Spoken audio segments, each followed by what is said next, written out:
Sejak tahun 1292, di lembah Sungai Brantas, Tenggara, Kota Mojokerto, daerah Trik, disitulah dahulu pusat kerajaan Majapahit berdiri. Di kerajaan Majapahit, terkenal seorang patih bernama Gajah Mada. Kisah ini tentang sang patih yang setia sebagai abdi raja, kisah tentang sang penakluk kawasan dan kerajaan-kerajaan di Nusantara, kisah tentang keteguhan, ketulusan, dan loyalitas pada pimpinan. Pada tahun 1309 hingga 1328, Majapahit dipimpin Raja Jayanegara. Raja Jayanegara tidak disukai para pengikut ayahnya, Raden Wijaya, raja sebelumnya. Raja Jayanegara terlahir dari seorang selir keturunan Melayu. Selain itu, Raja Jayanegara pun terkenal berperilaku menyimpang dan zolim.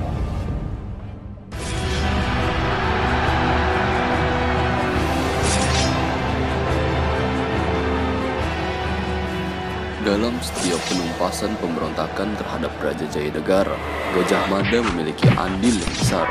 Pemberontakan Kuti berhasil ditaklukkan Gajah Mada. Raja Jayanegara pun disembunyikan di Bedander. Izinkan saya mengamankan dulu Majapahit dari pemberontak Paduka.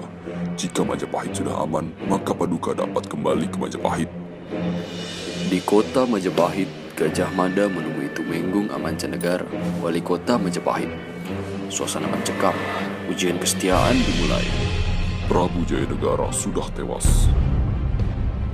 Diamlah, bukankah kalian ingin mengabdi kepada Kuti? Apa katamu?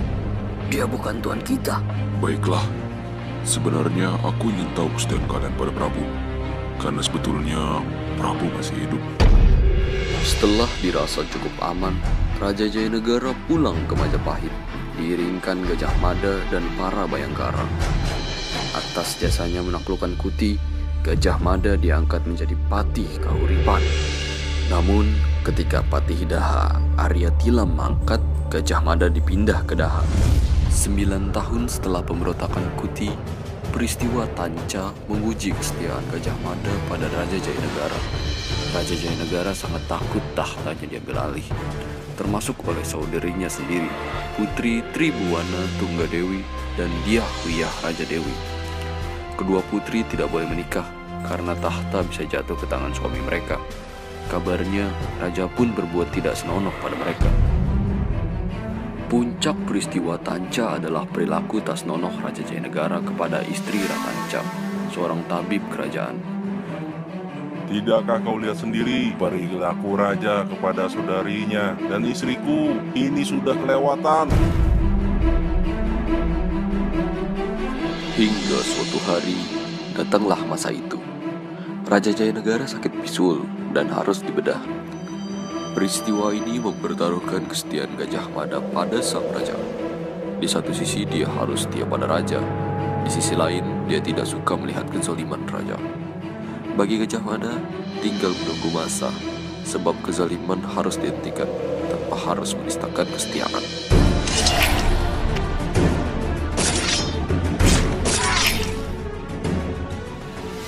Ratanca pun seketika tewas di tangan Gajah Mada.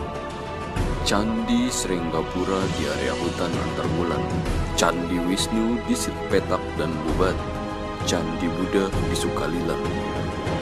Kematian Raja Jayanegara oleh Ratanca berarti pembebasan atas Putri Tribuwana dan Tunggadewi dan Dyah Wiyah Raja Dewi. Karena Raja Jayanegara tidak memiliki keturunan, maka tahta turun pada Putri Tribuwana Tunggadewi sebagai Raja Dewi Majapahit yang disebut Sang Rani. Peristiwa Tanca mengkukuhkan kesetiaan Gajah Mada. Selepas peristiwa Tanca, Arya Tadah diangkat menjadi Patih Amangkubumi Majapahit.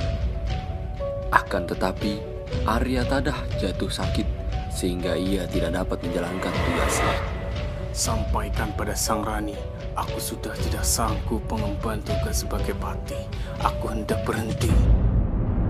Dengan berat hati, permintaan Patih Arya Tadah kutolak. Sungguh, sampaikan pada Sang Rani bahwa orang yang lebih pantas mengemban tugas ini adalah Gajah Mada.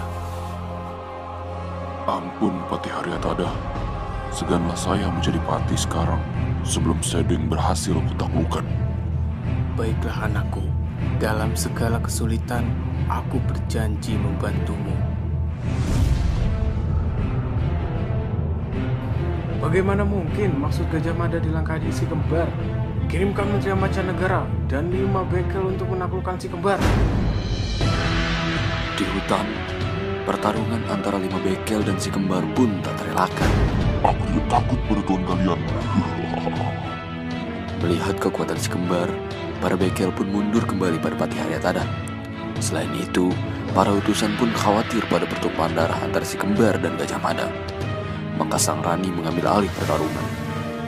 Sehingga kemenangan milik Kerajaan Majapahit atas nama Sang Rani. Selepas peristiwa Sadeng, gempa bumi terjadi di wilayah Panbayu Pindah. Kejadian ini menyebabkan perubahan besar bagi Kerajaan Majapahit. Kejadian ini pun menjadi saksi masa awal kejayaan karir Gajah Mada sebagai Patih Amangkubumi. Atas jasa-jasa kesetiaannya pada kerajaan, Gajah Mada dinobatkan menjadi Patih Amangkubumi. Dengan ini saya bersumpah, jika telah berhasil menundukkan Nusantara, saya baru akan beristirahat.